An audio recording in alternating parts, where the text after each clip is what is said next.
ভবিষ্যতে আফসোস করতে না চাইলে এই 5টি কাজ এখনই করুন। নাম্বার 1, নিজেকে জানুন আপনি কে এবং আপনি কি চান। নিজের লক্ষ্য, আগ্রহ, জ্ঞান বুঝে নেন। ভবিষ্যতের সাফল্য শুরু হয় আত্মজ্ঞান দিয়ে। নাম্বার 2, এখন থেকেই সময়ের সদ্ব্যবহার করুন। সময় কখনো ফেরত আসে না। আজ যদি 30 মিনিট সময় অপচয় করুন, তার মানে আগামীকাল একদিনের ক্ষতি। নাম্বার 3, অর্থনৈতিকভাবে সচেতন হন। সঞ্চয়, ইনভেস্টমেন্ট এবং বাজেট এই সব কিছু এখনই শিখে নেন। ভবিষ্যতে টাকার চিন্তা যেন আপনার স্বাধীনতা কেড়ে না নেয়। নাম্বার 4, প্রতিদিন কিছু না কিছু শিখুন। জ্ঞানই সবচেয়ে বড় সম্পদ, যা কেউ কেড়ে নিতে পারে না। পড়ুন, শিখুন, নিজের স্কিল বাড়ান।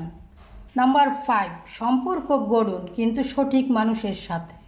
মানুষ মানুষকে টেনে তুলে আবার ফেলে দেয়। আপনার চারপাশের মানুষই আপনার ভবিষ্যৎ গড়ে তুলবে। ধন্যবাদ।